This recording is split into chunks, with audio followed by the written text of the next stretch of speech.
Hey guys, this is QUICKSHIFT Pulverize. I made this build because I wanted you guys to have the strongest mid-game build possible for Pulverize. My overpower Pulverize build is great in the end game once you have Tybalt's Will, but you run into some issues in the mid-game when you don't have enough spirit and you're forced to use basic attacks. When you use those basic attacks, sometimes it'll waste your overpower stacks, which definitely hurts the power of the build. So hopefully you find this valuable because it's made my mid-game much stronger.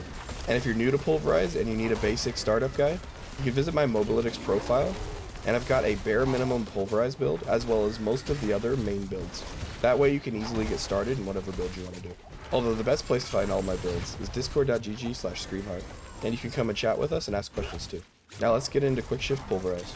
Alright, for QUICKSHIFT Pulverize, we're going to be using Storm Strike, Pulverize, Blood Howl, Hurricane, Trample, and Petrify. For the Spirit Boons, we're doing Wariness. Let's see, we got Scythe Talons, Iron Feather, Energize, and Obsidian Slam. For aspects, we've got Aspect of Might, we've got Insatiable Fury. If you don't have Insatiable Fury yet, you can put any defensive aspect on here, or utility aspect, doesn't really matter, whatever you think works and whatever you have. Earthsign Horror, this is going to activate a bunch of our passives and our skill trees, so it's good to have the Earth on our Pulverize. Aspect of Disobedience on the Pants, Ballistic Aspect, and Shockwave Aspect.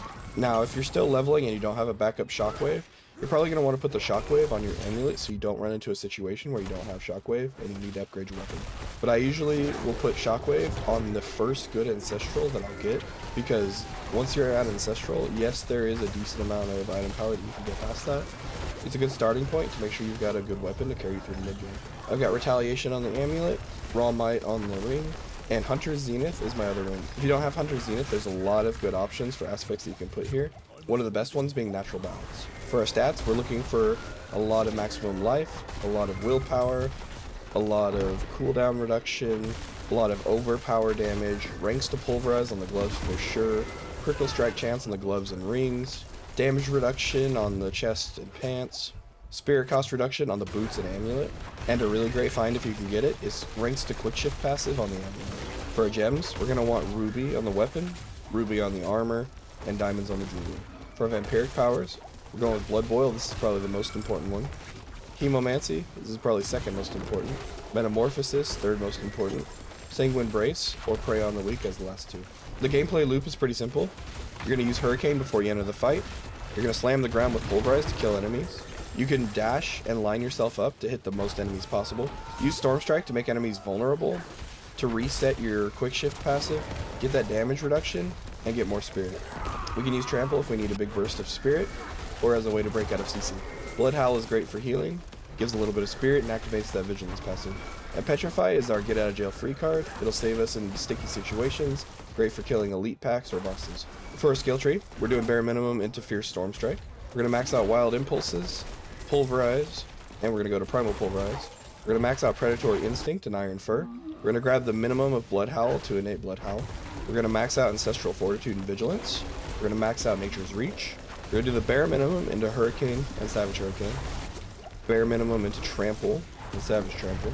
We're going to max out Crushing Earth, Stone Guard, and put 1 point into Safeguard. We're going to max out Defiance. We're going to max out QUICKSHIFT.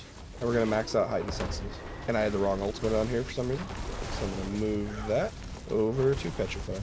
Finally, for our Keystone passive, we're going to have Earthsign Strength. Our Paragon boards are going to be very similar to the Overpower Pulverize build.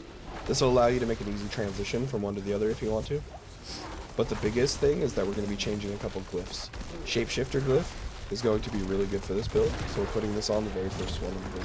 From here we're going to move up, and we're going to grab the Survival Instincts board, where we're going to get Exploit, and we're going to get that Legendary node.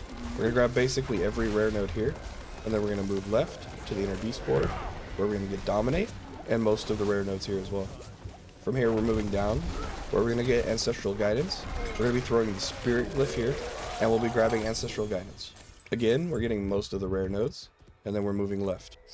Here we're going to put Earth and Sky, and we're going to grab both rare nodes. Now if we backtrack upwards, we're going to put the Lust for Carnage board, and we're going to put Undaunted here. Hopefully this helps you do better with Pulverize while you're leveling up. This is definitely the stronger option between the two before you get that Tybalt's Will. However, with the Tybalt's Will, the other build should be stronger. If you're not a big Pulverize fan, make sure you check out my other builds. This season's Stormclaw is insane, and I'm really excited to mess with my Infinite Lacerate build.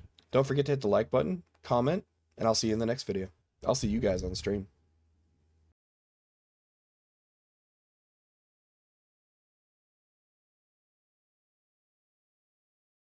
Why do I have to have COVID?